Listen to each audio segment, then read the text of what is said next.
Welcome to the channel The Revenge of Slaves. Today's story tells the impossible truth of an enslaved man who became the heir to a Gilded Age mansion and dared to challenge the richest dynasty in America. What happened defied the laws of his time, threatened an empire built on power and silence, and revealed a secret the system was never meant to confront. This is a heavy and intense account. Take a moment, breathe, and listen carefully. Before we begin, subscribe to the channel and tell us in the comments which city and country you're listening from. Your participation helps keep these stories remembered instead of buried. Stay until the end, because this story forces a question history still refuses to answer. Let's begin. In the fall of 1891, a black man walked through the gardens of one of the most expensive mansions in America. He wore a tailored suit that cost more than most workers earned in a year. His shoes were polished. His posture was perfect, and when the armed guards surrounded him with their weapons drawn, he did not run. He did not beg. He simply smiled and said 7 words that would change everything. "Tell Theodore that Bessie's son came home." The guards froze. The head of security, a man named Patrick O'Brien, who had worked for the Harrington family for 15 years, felt his blood turn cold. He had heard that name before, Bessie. It was a name that was never spoken inside the mansion, a name that belonged to a ghost, a name that the Harrington family had paid good money to erase from history. By the time O'Brien recovered enough to ask for the stranger's name, the man had vanished into the night. He left no trace, no footprints, no evidence that he had ever been there at all. But inside Rose Ecliffe Manor, behind the marble walls and the golden chandeliers, panic had already begun to spread.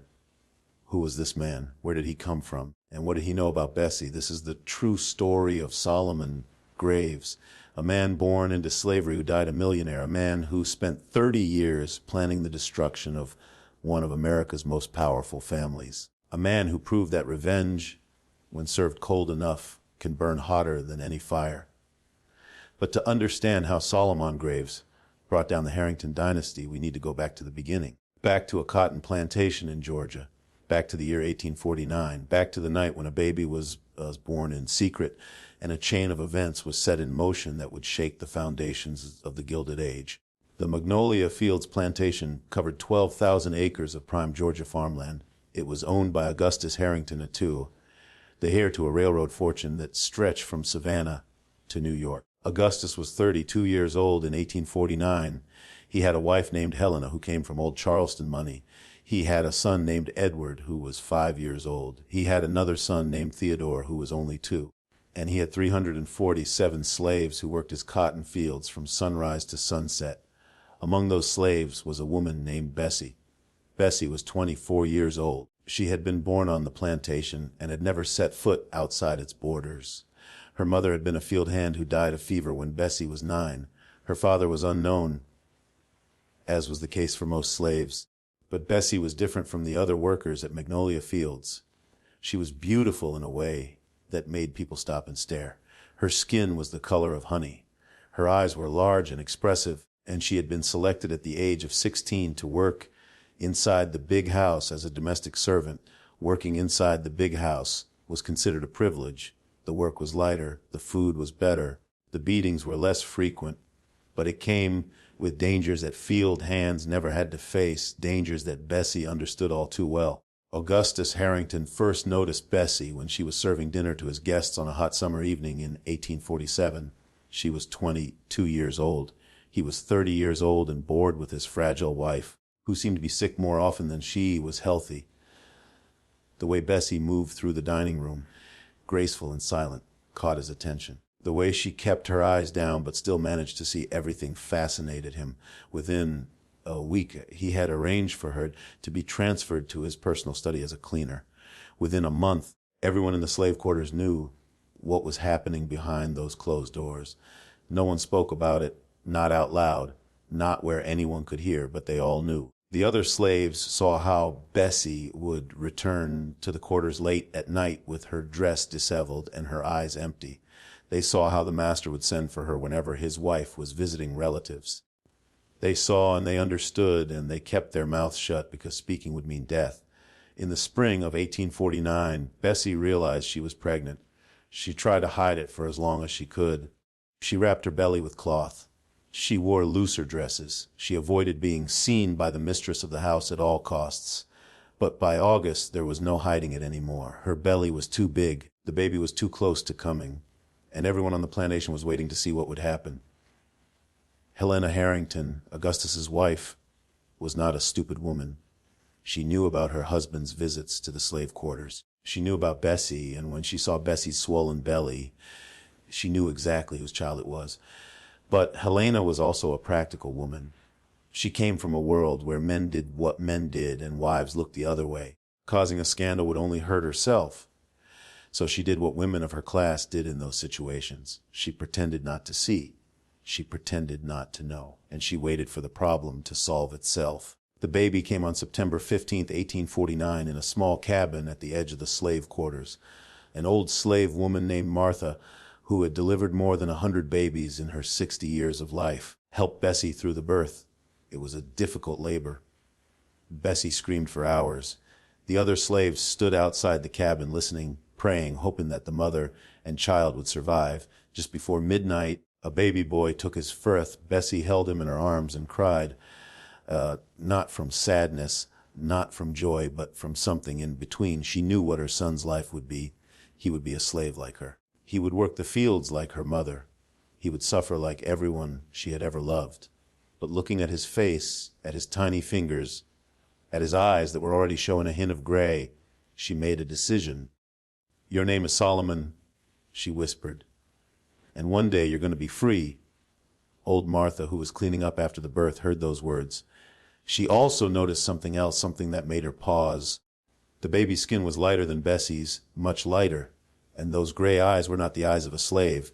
They were the eyes of Augustus Harrington. Martha had been on the plantation for 40 years. She had seen things.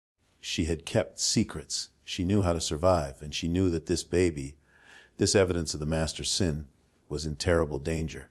If Helena Harrington decided that the child was a threat to her own son's inheritance, she could have him sold or killed with a single word. So Martha did something that she had never done before. After Bessie fell asleep, exhausted from the birth, Martha took a small object from her pocket. It was a gold medallion that she had found in the master's study years ago, dropped and forgotten behind a bookshelf. The medallion had the initials A.H. engraved on it, Augustus Harrington. Martha had kept it hidden, not knowing why, just feeling that someday it might be important. That night she buried the medallion under an old oak tree at the edge of the property. She marked the spot with 3 small stones, and she made her own decision. If this child ever needed proof of who his father was, the proof would be waiting. Solomon Graves grew up in the shadow of the big house. He lived with his mother in a small cabin that had 1 window and 1 door and a dirt floor. He ate cornmeal mush for breakfast and beans for dinner. He wore clothes that were patched and repatched until there was more patch than original fabric. And from the age of 5, he worked. His first job was carrying water to the field hands. He would wake before dawn, fill 2 wooden buckets from the well, and walk back and forth across the cotton fields until his arms felt like they were going to fall off. If he spilled water, he was beaten. If he was too slow, he was beaten. If he looked at a white person without lowering his eyes, he was beaten. This was his life. This was the only life he knew. But Bessie refused to let Solomon's spirit die. Every night, after the work was done and the overseers had gone to sleep, she would sit with him in their cabin and teach him things that slaves were forbidden to learn. She taught him to read using a Bible that she had stolen from the big house, 1 page at a time. She taught him numbers using pebbles and sticks. She taught him about the world beyond the plantation, a world that she had never seen, but had heard about from other slaves who had been sold and bought and moved from place to place. "There's a whole country out there," she would tell him. "Cities bigger than anything you can imagine. Places where black people are free, where they own businesses and wear fine clothes and nobody can tell them what to do." Solomon would listen with wide eyes. "Can we go there, Mama?" Bessie would stroke his hair and smile sadly.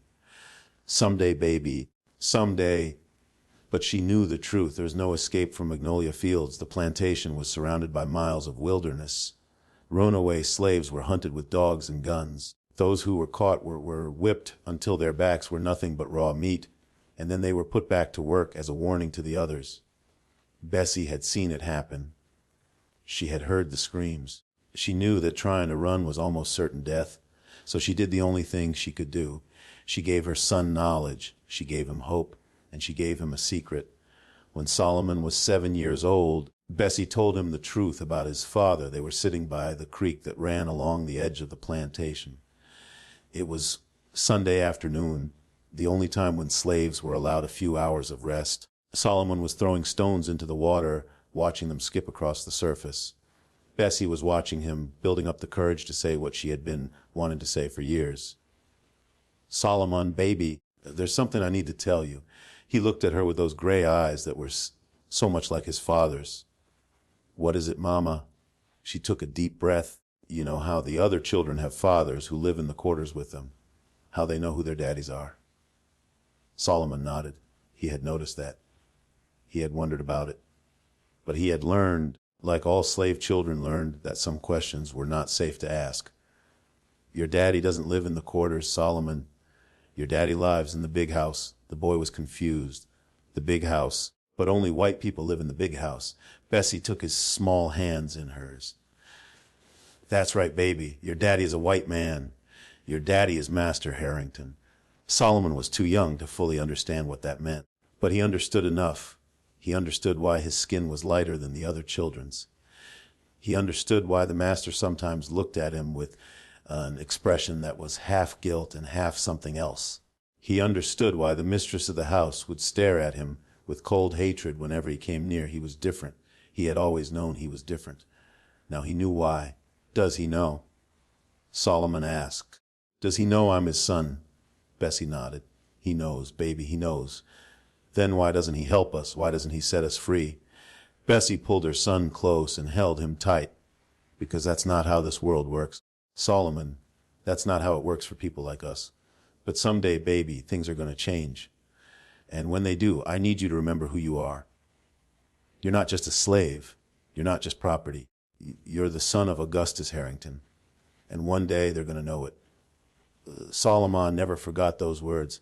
They burned themselves into his memory like a brand. And years later, when everything had been taken from him, those words would be the fuel that kept him going. The overseer at Magnolia Fields was a man named Silas Crenshaw. He was 45 years old, 6 feet tall, and had hands like slabs of meat. He had been working as an overseer for 20 years, first in Mississippi, then in Alabama, and finally in Georgia. He was known throughout the region as a man who could break any slave, no matter how stubborn. Plantation owners paid premium wages for his services. Silas took an immediate dislike to Solomon. It was not personal, at least not at first. Silas disliked all slaves. He considered them animals, less than animals, tools that could talk but had no more value than a plow or a mule. But Solomon was different. Solomon looked him in the eye when other slaves looked at the ground. Solomon asked questions when other slaves kept silent. Solomon had something in him that Silas recognized from his years of breaking men. Solomon had pride, and Silas Crenshaw was very, very good at destroying pride. The beating started when Solomon was 10 years old. Silas would find reasons, invent reasons, create reasons to punish the boy. Solomon brought water too slowly. Solomon looked at a white visitor wrong. Solomon was humming while he worked, which was disrespectful to the master's peace. Every offense, real or imagined, was met with the whip. The scars accumulated on Solomon's back like a map of suffering. By the time he was 12, his skin was a patchwork of raised welts and smooth burns. Each one had a story. Each one was a lesson in what it meant to be property. But Silas never managed to break Solomon's spirit. No matter how many times he beat the boy, no matter how much pain he inflicted, there was always something in Solomon's eyes that remained undefeated. A spark, a flame, something that refused to die. "That boy ain't right," Silas would tell the other white workers. "Got something wrong in his head. Look at the way he looks at you, like he's thinking things, like he's planning things." The other workers would nod and agree, because agreeing with Silas was the safe thing to do. But they all noticed the same thing. Solomon was not like the other slaves, and that made him dangerous. What none of them knew was that Silas had his own suspicions about Solomon's parentage. He had seen the boy's gray eyes. He had noticed the light skin. He had heard the whispers in the quarters about Bessie and the master, and he had put the pieces together. If Solomon was indeed Augustus Harrington's son, that made him a threat, not to Silas personally, but to the natural order of things. The idea that a slave could carry the blood of his master, could be half white, could potentially claim some kind of connection to the Harrington family. It was an abomination. It went against everything that Silas believed about the separation of the races. So he beat Solomon harder than he beat the others. He gave him the worst jobs. He made his life a living hell. Because in Silas's mind, he was doing God's work. He was putting a mongrel in his place. He was maintaining the proper order of the world. And Solomon, for his part, absorbed every beating and stored it away in his memory. He remembered every blow, every insult, every drop of blood. He did not cry out. He did not beg for mercy. He simply endured and remembered and waited, because his mother had taught him that things would change someday. And when that day came, Solomon intended to be ready. The year 1861 changed everything. The Civil War began in April of that year when Confederate forces fired on Fort Sumter in South Carolina. Within weeks, the entire country was at war. The southern states, including Georgia, seceded from the Union. Young men marched off to fight, and on plantations across the South, slaves began to whisper about something they had never dared to hope for: freedom. Solomon was 12 years old when the war started. He did not fully understand what was happening, but he understood enough. He understood that people were fighting over whether or not slavery should exist. He understood that the northern armies wanted to free the slaves, and he understood that if the North won, his life would never be the same. The war years were hard at Magnolia Fields. Most of the young white men had gone to fight, leaving the plantation short-staffed. Food became scarce as the Confederate Army requisitioned supplies. The slaves were worked harder than ever to make up for the missing workers. And Silas Crenshaw, who was too old to fight, became even more brutal as his frustration grew. But there was something else in the air, something that the slaves could feel but could not name: hope. The possibility that the world they knew was coming to an end. That someday, maybe soon, they would wake up and be free. Augustus Harrington watched the war with growing dread. He was 50 years old now, and his health was failing. His railroad empire, which had once stretched across the South, was being destroyed by Union forces. Every week brought news of another bridge blown up, another depot burned, another line cut. His fortune, which had seemed so secure, was slipping through his fingers like sand. And in the quiet hours of the night, Augustus thought about Bessie, about Solomon, about the son he had never acknowledged, about the weight of his sins.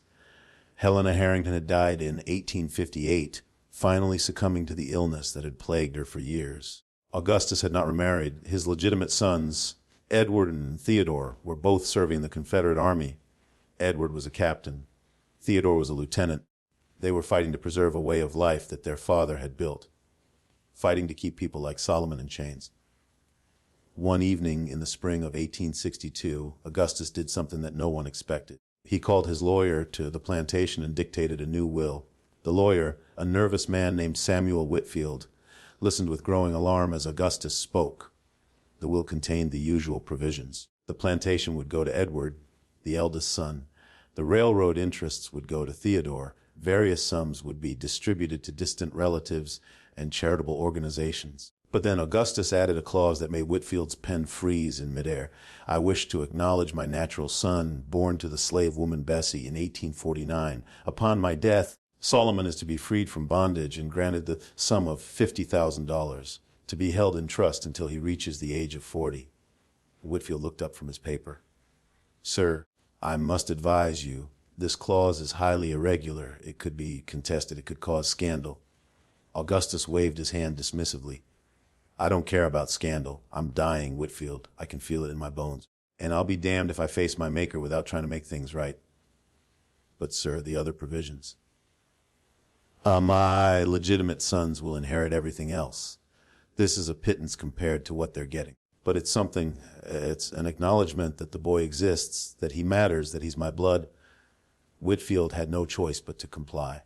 He wrote down Augustus's words, had the documents signed and witnessed, and locked them away in his office safe. He hoped, for everyone's sake, that the will would never see the light of day, that Augustus would recover and change his mind, that the war would end and things would go back to normal. But things were never going to be normal again. The night of March 12, 1863, started like any other night at Magnolia Fields. The slaves finished their work at sundown, ate their meager dinners, and went to sleep in their cabins. The moon was full, casting silver light across the cotton fields. The air was warm for March, with a hint of the summer heat to come. Solomon was 14 years old. He had grown tall for his age, with broad shoulders and strong arms from years of hard labor. He slept in the same cabin as his mother, on a straw mattress that was more whole than mattress. The sound of crickets drifted through the window. The smell of wood smoke hung in the air. He was dreaming when the screams started. Solomon's eyes snapped open. For a moment, he was confused, not sure if the screams were part of his dream or something real. Then he smelled the smoke and he knew fire. He jumped off his mattress and looked around the cabin. His mother's bed was empty. The door was open, and outside he could see orange light flickering against the darkness. Their cabin was on fire. Solomon ran outside, coughing from the smoke that was already filling his lungs. The entire front wall of the cabin was engulfed in flames. The fire was spreading fast, climbing up the dry wooden walls like a living thing. And somewhere in that inferno, his mother was screaming, "Mama!" Solomon ran toward the cabin, but the heat drove him back. The flames were too intense. He could not see anything through the wall of fire. "Mama," he tried again, shielding his face with his arms, forcing himself closer to the burning structure. His skin blistered from the heat. His eyes watered from the smoke. But he kept going, kept pushing, because his mother was in there and he had to save her. Then he saw her. Bessie was crawling through the doorway, her clothes on fire, her skin blackened and peeling. She had managed to drag herself almost to the threshold before the flames had overwhelmed her. Her eyes found Solomon through the smoke. Her mouth moved, forming words that he could barely hear over the roar of the fire. "The medallion, Martha, the oak tree." Solomon reached through the flames and grabbed his mother's hand. He pulled with all his strength, dragging her out of the burning cabin. Her dress fell away in charred pieces. Her hair was gone. Her face was barely recognizable, but she was alive, barely. "Mama, hold on. Please hold on." Bessie's eyes were fading. Her breath was coming in short, painful gasps. But she had one more thing to say, one more secret to share. "Avenge our blood." And then she was gone. Solomon held his mother's body in the dirt outside the burning cabin. He did not cry. He did not scream. He simply sat there holding her while the fire consumed everything they had owned. The other slaves gathered around, watching, not knowing what to say or do. This kind of thing happened. Fires broke out. People died. It was the nature of life on a plantation. But Solomon knew something that the others did not. He had seen something in the moments before the fire started. A figure standing in the shadows near their cabin. A white man watching, not trying to help, not raising the alarm, just watching. And when the fire started, the figure had walked away. Solomon did not know who the man was. The smoke and the darkness had hidden his features. But he knew one thing for certain: the fire was not an accident. Someone had murdered his mother, and whoever it was, Solomon was going to find them.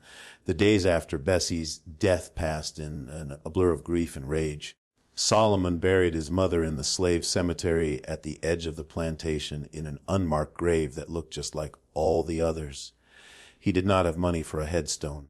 He did not have permission to hold a proper funeral. He simply dug a hole, lowered her body into the earth, and covered it with dirt. The other slaves left him alone. They understood grief. They had all experienced it multiple times in their lives. Losing parents, children, spouses, friends, all taken by death or by sale or by the casual cruelty of their masters. Grief was as common as hunger on a plantation, but Solomon's grief was different. It was cold, hard, focused. He spent hours thinking about the figure he had seen that night, trying to remember details, trying to piece together clues. The man had been tall. He had been wearing dark clothes. And there was something about the way he stood, the way he moved, that seemed familiar.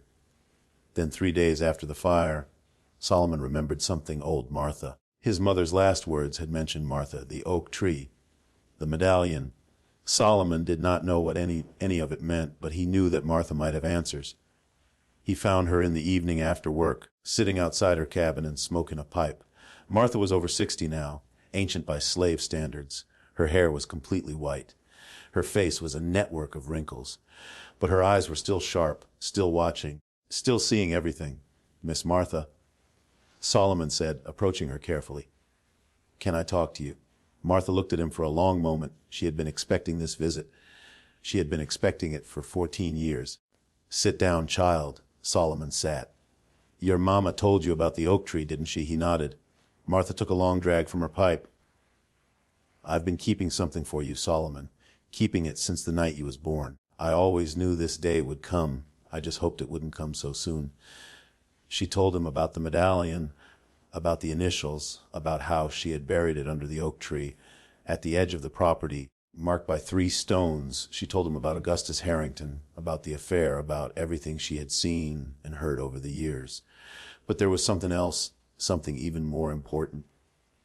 Inside that medallion, child, there's a key, a tiny little key hidden in the back.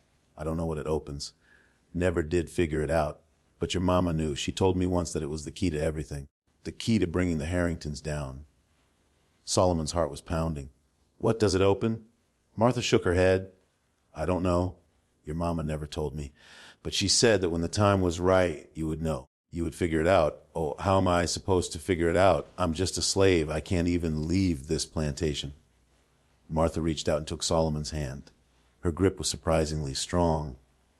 You ain't just a slave. Solomon, you're Augustus Harrington's son.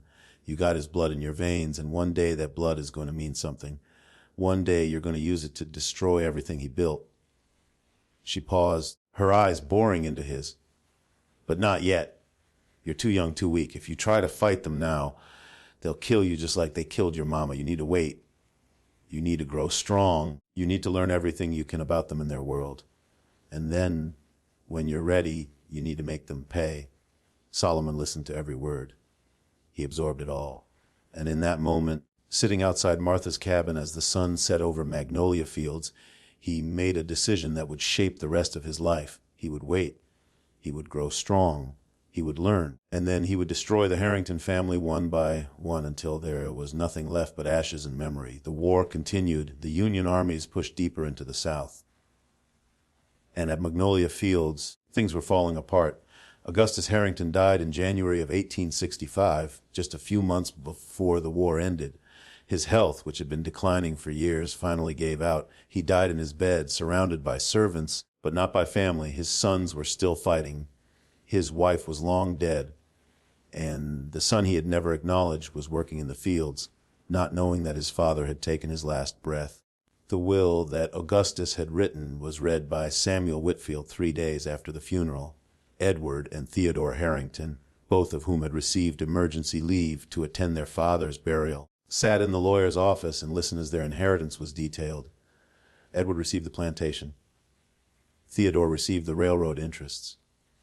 Various sums were distributed to relatives and charities. Everything was as expected, and then Whitfield read the final clause, I wish to acknowledge my natural son, Solomon, born to the slave woman Bessie in 1849. The room went silent. Edward and Theodore looked at each other. Neither of them spoke, but their faces told the whole story: shock, disgust, and something else, fear. This is preposterous, Theodore finally said. Our father would never have written such a thing. He was not in his right mind. Whitfield shifted uncomfortably. I assure you, Mr. Harrington, your father was of sound mind when he dictated this will. I witnessed it myself. Then you witnessed a fraud. Edward said, his voice cold and controlled. This document is clearly a forgery, some scheme by abolitionists to embarrass our family. Sir, I must protest. You must do nothing. Theodore interrupted. This will is invalid. The clause about the slave is especially invalid as it violates numerous laws regarding the disposition of property. We will not honor it. Whitfield knew that arguing was pointless. He had seen that look in the Harrington brothers' eyes before. It was the look of men who were used to getting what they wanted by any means necessary. What do you wish me to do with the document? He asked. Edward and Theodore exchanged another glance. A silent communication passed between them. Destroy it, Edward said. Burn it, pretend it never existed. And so Samuel Whitfield, lawyer, witness, and coward, did exactly that. He took the will that acknowledged Solomon as Augustus Harrington's son, the will that would have given him freedom and $50,000, and he burned it in his office fireplace. The ashes floated up the chimney and disappeared into the night sky. and Solomon, still working in the fields, never knew how close he had come to a different life. The war ended in April of 1865. Robert E. Lee surrendered to Ulysses S. Grant at Appomattox Courthouse, and the Confederacy collapsed. Within weeks, Union soldiers arrived at Magnolia Fields and informed the slaves that they were free. Solomon was 15 years old. He had spent his entire life in bondage, never traveling more than a mile from the place where he was born, and suddenly, impossibly, he was told that he could go anywhere, do anything, be anyone. The other slaves celebrated. They sang, they danced, they hugged each other, and cried tears of joy. For them, this was the moment they had dreamed about for generations, the day when they would finally be treated as human beings. But Solomon did not celebrate. He stood apart from the others, watching the Union soldiers with suspicious eyes. He had learned not to trust white people. He had learned that freedom could be a trick, a trap, another way to hurt you when you least expected it. And besides, he had unfinished business. Before he left Magnolia Fields forever, Solomon went to the oak tree that Martha had told him about. He dug beneath its roots, following the directions she had given him, and found the medallion. It was tarnished from years in the earth, but the initials A.H. were still visible. And when he opened the back, just as Martha had described, he found the tiny key hidden inside. Solomon held the key in his palm and stared at it. This small piece of metal was somehow connected to his mother's death. It was connected to the Harringtons. It was connected to a secret that someone had killed to protect. He did not know what the key opened. He did not know how he would find out. But he made a promise to himself and to his mother's memory. He would discover the truth. He would use it to destroy the Harringtons. And he would make them suffer the way they had made his mother suffer. With the medallion around his neck and the key in his pocket, Solomon Graves walked off the Magnolia Fields plantation for the first and last time. He did not look back. He did not say goodbye. He simply walked north toward a future that he could not imagine, carrying the past with him like a weight. He was 15 years old. He owned nothing but the clothes on his back. He knew no one in the world outside the plantation. And he was going to war, a war that would last 30 years, a war that he intended to win. The years after the war were brutal for former slaves. Freedom, it turned out, was not the same as safety. It was not the same as food. It was not the same as shelter. Across the South, millions of black men, women, and children found themselves released from bondage, but abandoned to a hostile world that wanted them dead. Solomon Graves walked north with nothing but determination. He traveled at night to avoid the bands of white men who roamed the countryside, hunting freed slaves for sport. He ate whatever he could find, berries, roots, animals that he caught with his bare hands. He slept in ditches and abandoned barns, always with one eye open, always ready to run. It took him 3 weeks to reach Savannah. The city was chaos. Union soldiers patrolled the streets. Freed slaves crowded into makeshift camps, waiting for help that never came. Disease spread through the camps like wildfire. People died every day from cholera, typhoid, and simple starvation. Solomon did not stay in the camps. He had seen enough death. He wanted life. He found work at the Savannah docks, loading and unloading ships for 12 hours a day. The pay was terrible, just a few cents per day, but it was more money than he had ever seen. He saved every penny. He ate the cheapest food he could find. He slept in a corner of a warehouse using a pile of rope as a bed. And every night before he went to sleep, he took out the medallion and looked at the key hidden inside. He did not know what it opened. He did not know how to find out. But he knew that someday, somehow, he would discover the truth. 5 years passed. Solomon learned to read properly during those years. He found a church for black people that offered classes in the evenings. An old preacher named Reverend Thomas taught him to read the Bible, then Shakespeare, then newspapers, then legal documents. Solomon absorbed knowledge like a sponge absorbs water. He was hungry for it, desperate for it. He understood that knowledge was power, and power was what he needed to destroy the Harringtons. He also learned about business. Working at the docks, he watched how money moved. He watched how ships brought goods from one place and sold them in another. He watched how white men go rich by buying low and selling high, while black men did all the work and got nothing. By 1870, Solomon had saved enough money to make his first investment. He bought a small share in a coal shipment heading to Baltimore. The investment was risky. If the ship sank, he would lose everything. But the ship arrived safely, and Solomon's tiny investment doubled. He reinvested the profits and doubled them again. This was the beginning of Solomon's transformation from a former slave into something that the world had never seen before. A black man with money, a black man with power, a black man who was going to use that power to burn down everything that the Harrington family had built. Solomon moved to Baltimore in 1870. He was 21 years old, and he had almost $1,000 saved, an enormous sum for a black man in those days. But he knew that $1,000 was nothing compared to what the Harringtons had, nothing compared to what he would need to destroy them. So he kept working, kept saving, kept investing. He changed his name during his first year in Baltimore. Solomon Graves was a slave name, a name that marked him as property, a name that would follow him like a chain for the rest of his life. He needed a new name, a name that belonged to a free man, a name that commanded respect. He chose Samuel Grayson. The name had no particular meaning. He simply liked the sound of it. Samuel was a biblical name, strong and dignified. Grayson reminded him of his gray eyes, the eyes that marked him as Augustus Harrington's son.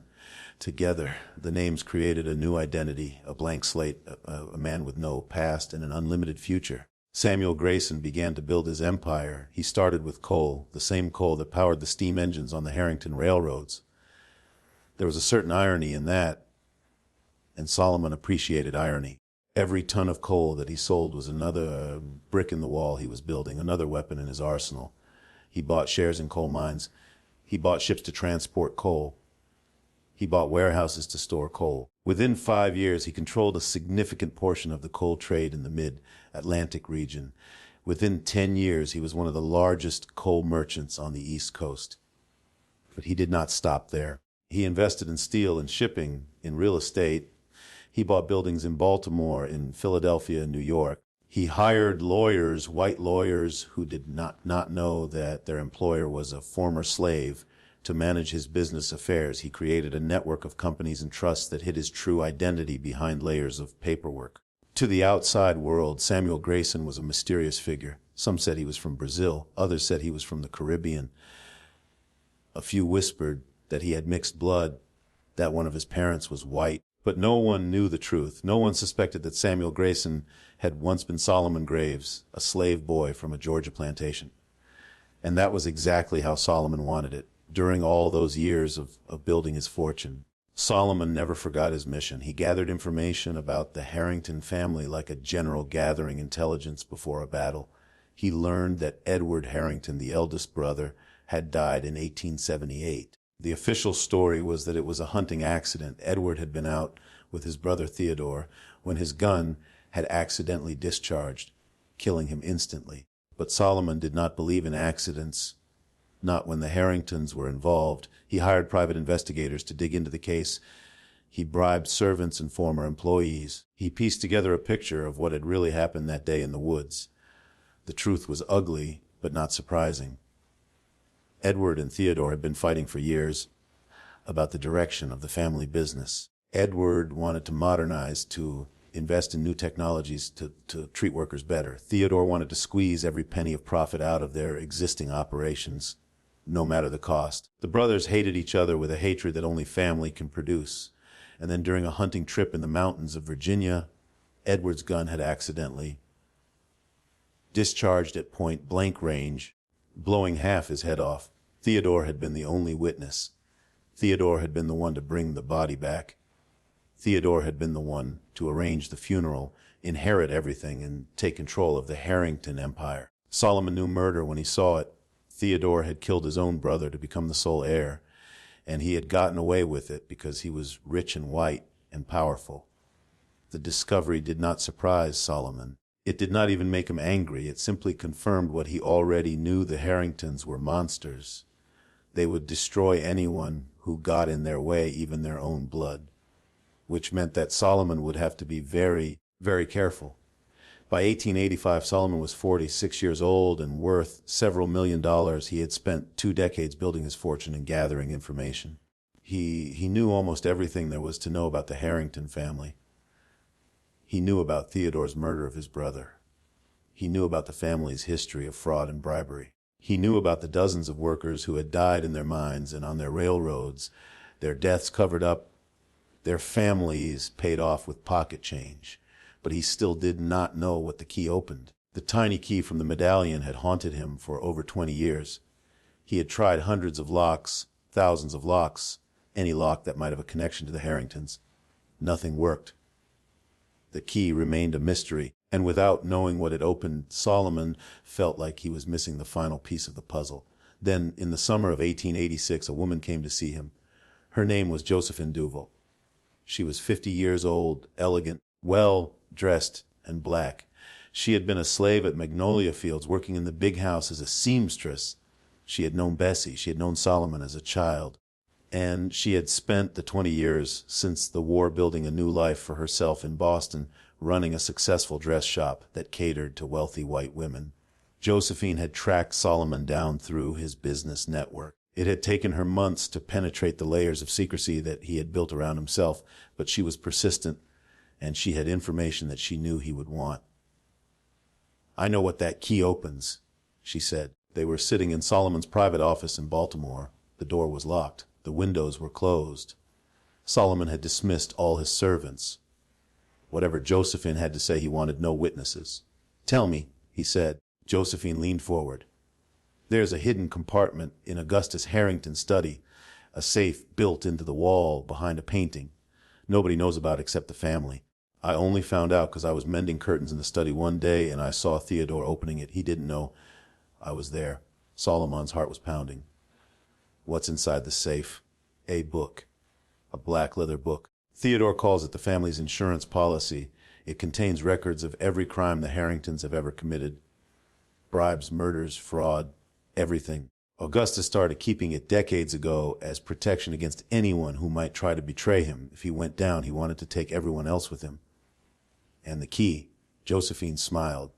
"The safe has 2 locks. One is a combination lock that only Theodore knows. The other is a key lock, a very unusual key lock with a tiny mechanism that Augustus designed himself." She pointed at Solomon's chest, where the medallion hung beneath his shirt.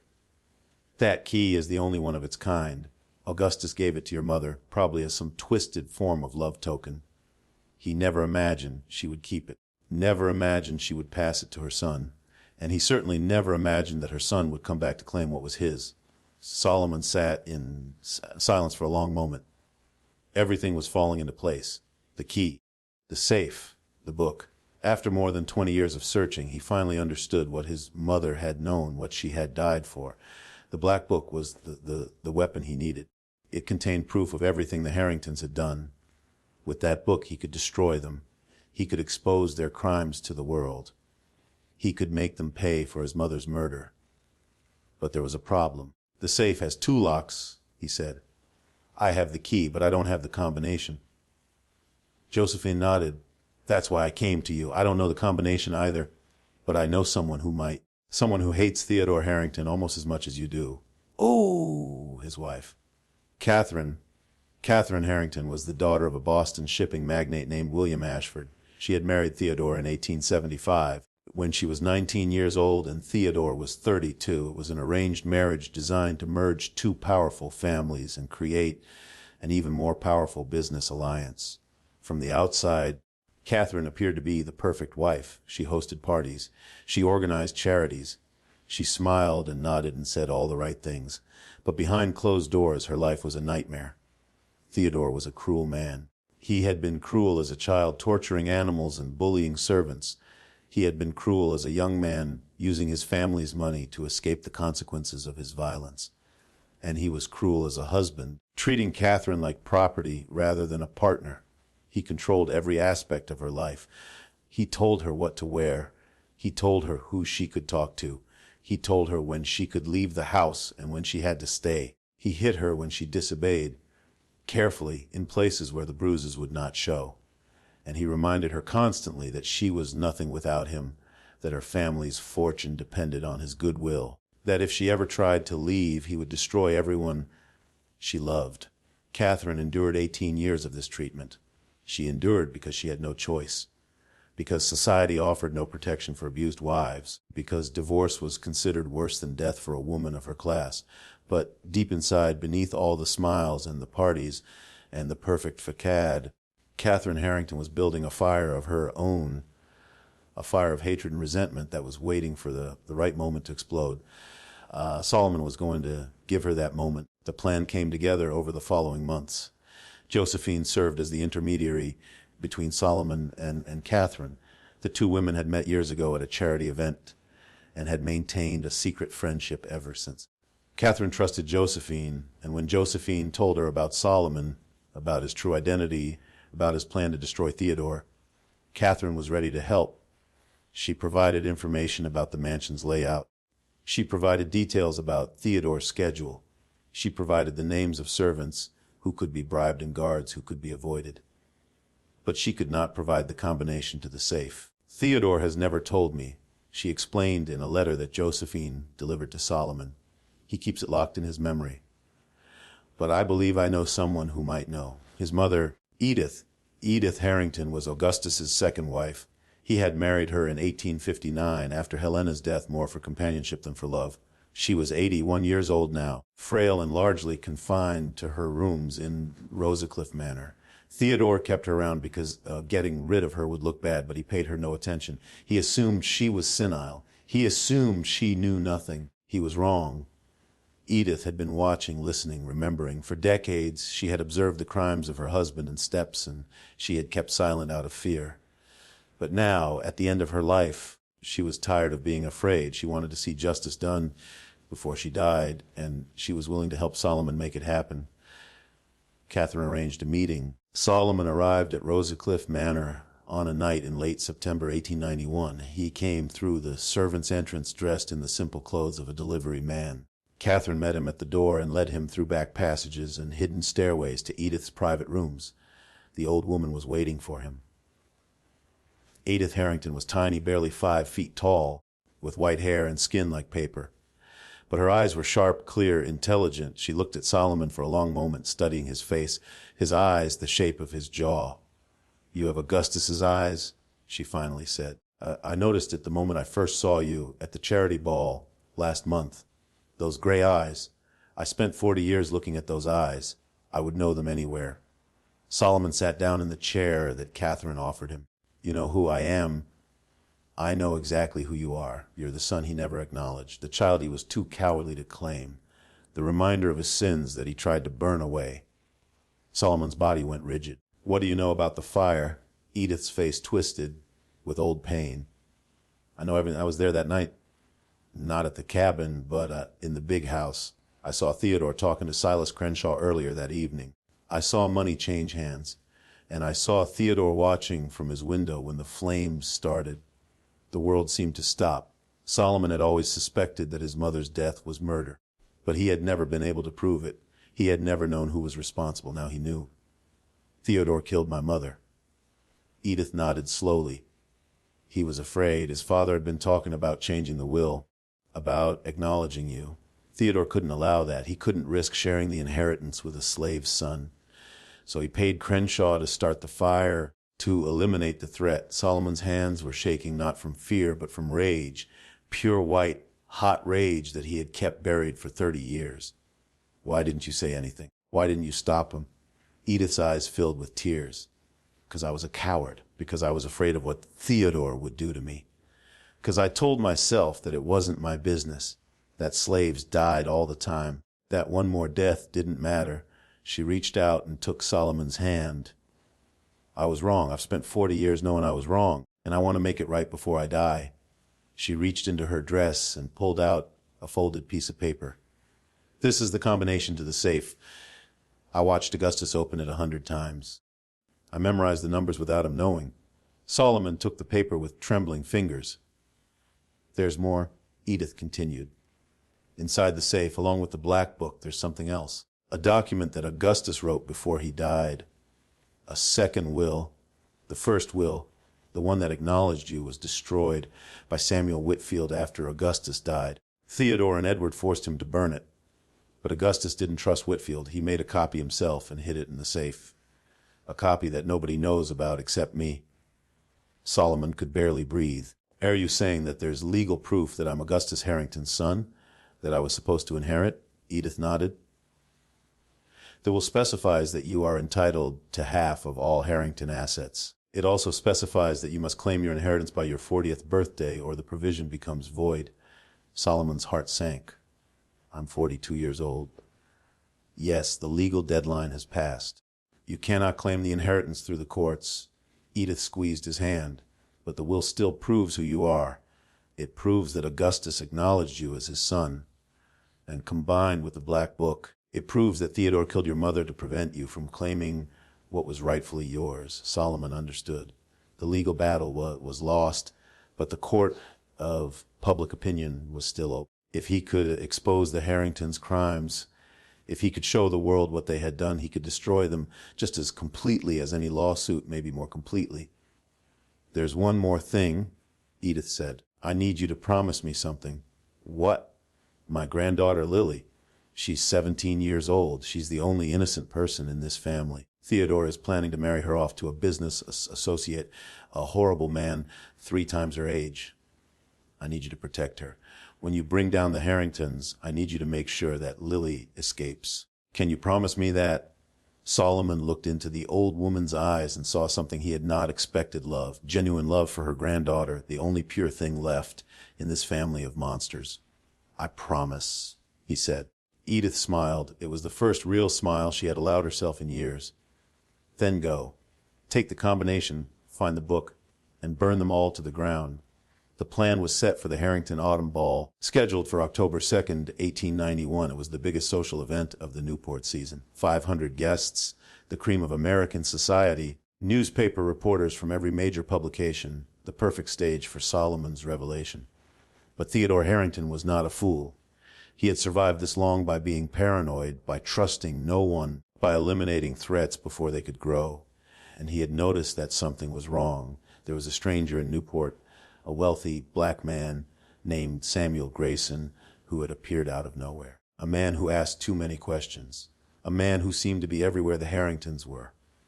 Theodore hired a detective named Malcolm Vance to investigate. Vance was ex-Pinkerton, one of the best in the business. He had spent 20 years tracking down criminals, exposing secrets, destroying lives. He was expensive and he was effective. Within 2 weeks, he had uncovered the truth. Samuel Grayson did not exist before 1870. His entire identity was a fabrication. And beneath that fabrication was a former slave from Magnolia Fields named Solomon Graves. Theodore received the report on September 28th, 4 days before the ball. He acted immediately. That night, a group of armed men broke into Solomon's rented mansion. They beat him. They dragged him to a warehouse on the Newport docks. They tied him to a chair and waited for their employer to arrive.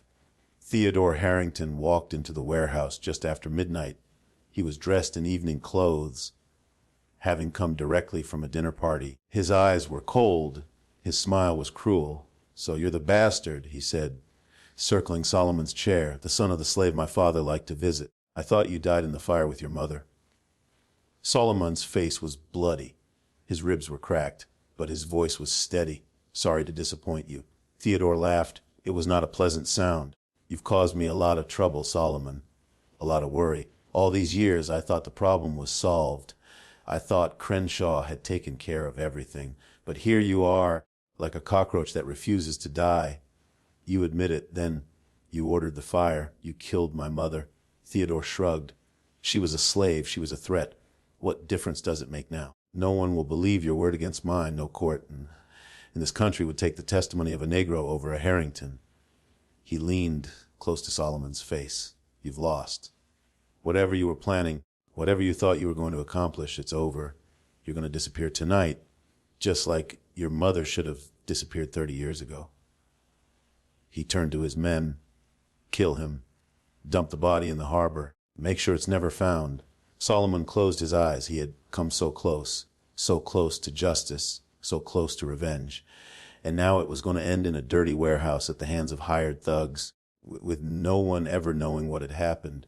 He thought of his mother, of her face in the firelight, of her last words. Avenge our blood. He had failed her. Then the shooting started. The first bullet hit the man closest to Solomon.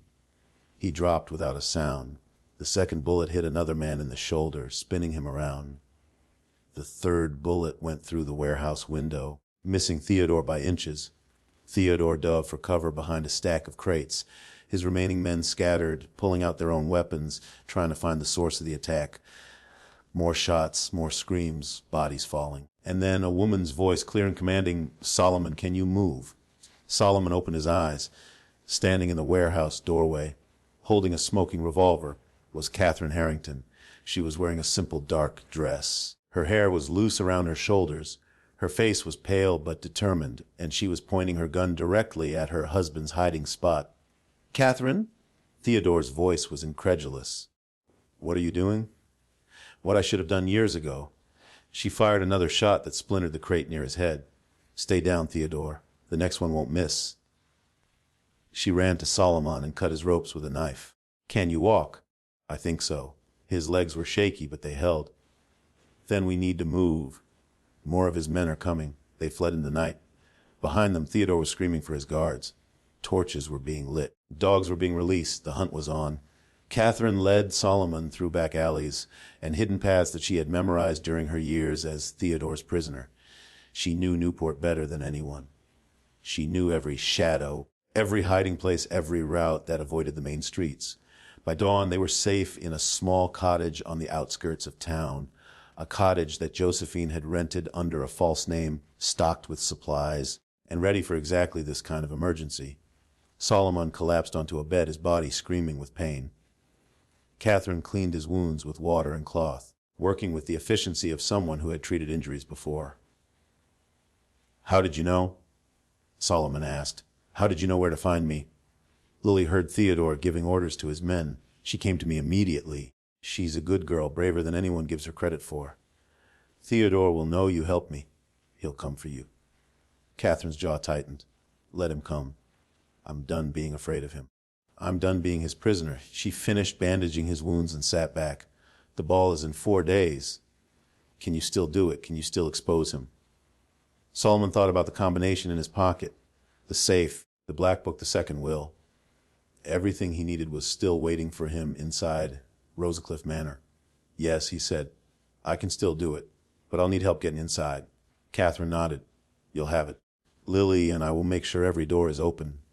For the first time in days, Solomon allowed himself to hope. The plan was damaged, but not destroyed. Theodore thought he was dead. That gave Solomon an advantage, an opportunity for surprise. The ball was in 4 days, and Solomon intended to give Newport a night they would never forget. October 2nd, 1891, Rosacliff Manor blazed with light. Every window glowed, every chandelier sparkled. The sounds of music and laughter drifted across the manicured grounds, carried by the cool autumn breeze. 500 of America's most powerful people had gathered for the Harrington Autumn Ball. Bankers, industrialists, politicians, newspaper publishers, society matrons dripping with diamonds, young men in perfectly tailored suits. This was the elite of the Gilded Age assembled to celebrate wealth and power and everything that money could buy. Theodore Harrington stood at the center of it all, accepting congratulations and shaking hands. He had recovered from the events of 4 nights ago. His men had found no body in the harbor, but they had also found no trace of Solomon. Theodore had convinced himself that the problem was solved, that Solomon had fled, that he was safe. He was wrong. Solomon Graves entered at Rosacliff Manor through the servants' entrance at exactly 9 o'clock in the evening. He was disguised as a waiter, dressed in the same simple uniform as the dozens of other black servants who moved invisibly through the crowd. No one looked at him twice. No one asked his name. He was invisible, just another Negro carrying a tray. He made his way through the service corridors, following the route that Catherine had mapped for him. Past the kitchens, past the wine cellar, up a narrow staircase that led to the family's private rooms. The study door was unlocked, just as Catherine had promised. Solomon slipped inside and closed the door behind him. The room was dark, lit only by moonlight streaming through tall windows. He could hear the music from the ballroom below, muffled by thick walls and heavy carpets. The painting was exactly where Josephine had described, a portrait of Augustus Harrington in his prime, hanging above the fireplace.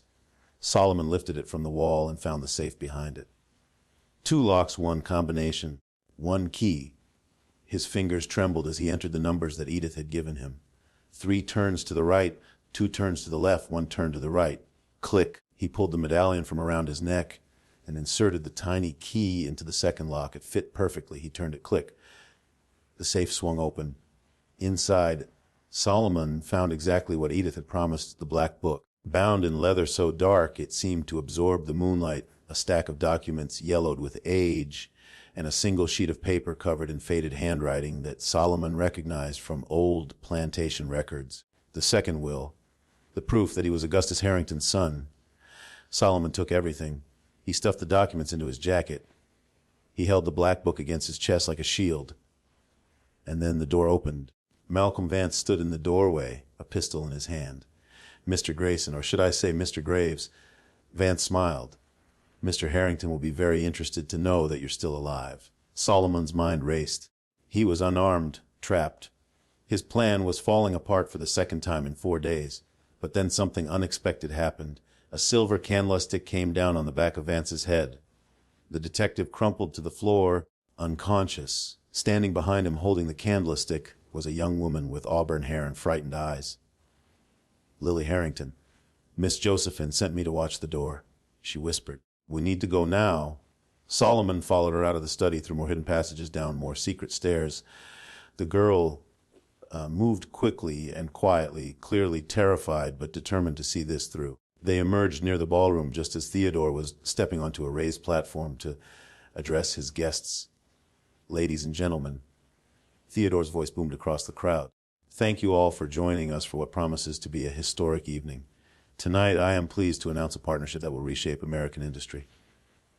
Solomon pushed through the crowd of servants, ignoring the confused looks, ignoring the whispered questions. He had one chance, one moment. He could not waste it. He reached the edge of the ballroom just as Theodore raised his champagne glass. I present to you the future of American railroads, the Harrington-Morgan Alliance. Theodore Harrington. Solomon's voice cut through the applause like a knife. Every head in the room turned toward him. 500 pairs of eyes stared at the bloody, bruised black man who had suddenly appeared among them. Theodore's face went pale. Guards! Seize that man! But Solomon was already moving. He pushed past the guards, vaulted onto the platform, and stood face to face with the man who had murdered his mother. My name is Solomon Graves, he announced to the stunned crowd. Son of Bessie Graves, son of Augustus Harrington. And I have a story to tell. The ballroom was silent, not the comfortable silence of a pause in conversation, but the shocked silence of people confronted with something they could not understand. Solomon opened the black book. Page 1, January 1852. Bribe paid to Judge William Mercer of Augusta County to dismiss charges of assault against Augustus Harrington. Amount, $5,000. Murmurs rippled through the crowd. Page 17, March 1858. Payment to Pinkerton agents to intimidate union organizers at the Harrington Railroad in Baltimore. 3 workers hospitalized. The murmurs grew louder. Page 47, March 12, 1863. Solomon's voice cracked slightly. Order given to Overseer Silas Crenshaw to eliminate the slave Bessie and her son. Method fire. Result. Bessie killed. Son escaped. Gas-shocked faces. Women covering their mouths. Theodore lunged forward. This is lies. This man is a fraud, a criminal. But Solomon was not finished. Page 72. October 1878. Notes on the death of Edward Harrington. Method staged hunting accident. Reason to secure sole inheritance of family assets. The room erupted. Edward Harrington had been popular in society. Many of the guests had known him personally. The suggestion that Theodore had murdered his own brother was explosive. Theodore grabbed Solomon's jacket. You have no proof! This book is a forgery! Is this a forgery? 2. An old woman's voice silenced the chaos. Everyone turned to see Edith Harrington, supported by Catherine and Lily, walking slowly toward the platform. In her hand, she held a letter. This is a confession written by my husband, Augustus Harrington, on his deathbed. It confirms everything this man has said. It acknowledges Solomon as his legitimate son. And it describes the crimes of the Harrington family in explicit detail. She handed the letter to a man in the front row. Solomon recognized him from newspaper photographs. Joseph Pulitzer, publisher of the New York World. Publish it, Edith said. Let the world know what monsters I married into.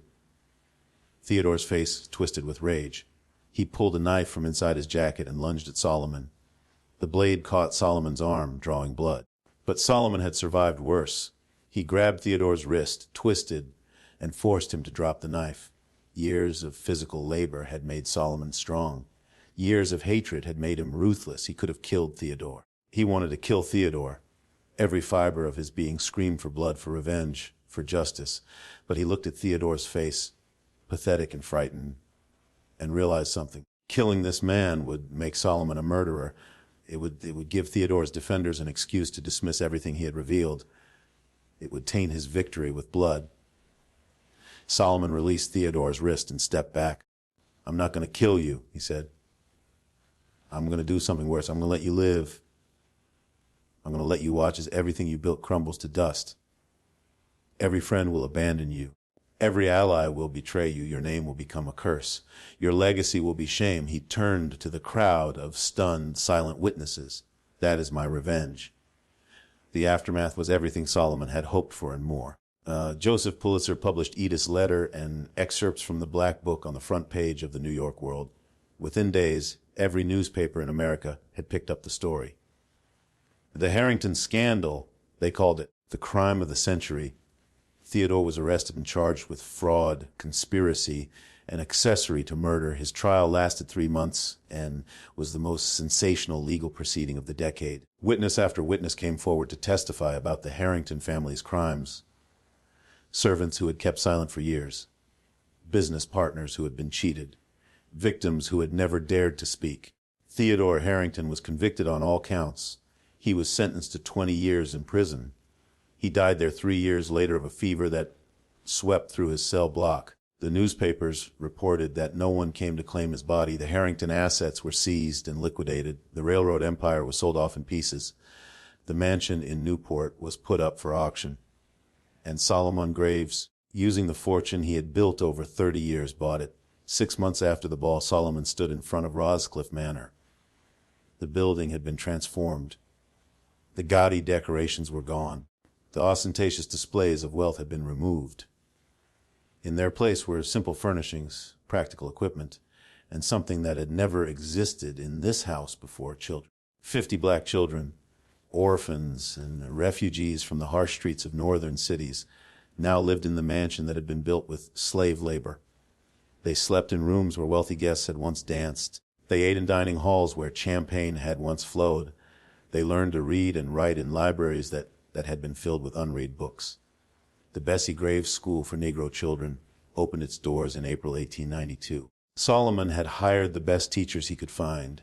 He had stocked the library with thousands of books. He had equipped workshops for learning trades. He had created something that the Harringtons could never have imagined, a place where the descendants of slaves could become doctors, lawyers, teachers, leaders, a place where his mother's dream could finally come true. On the day the school opened, Solomon hung a bronze plaque by the front entrance. The plaque read, "In memory of Bessie Graves, 1825-1863, slave mother, hero. She dreamed of a world where her son would be free. This building is that dream made real. May every child who enters these doors carry her spirit forward into the future." Solomon lived for another 30 years. He saw the school grow from 50 students to 500. He saw his graduates become doctors who healed the sick, lawyers who fought for justice, teachers who educated the next generation. He saw the world begin to change, slowly and painfully, towards something better. He never married. He never had children of his own. The students at his school became his family. They called him Uncle Solomon and later Grandpa Solomon. They sat at his feet and listened to his stories about the old days, about slavery and freedom and the long road in between.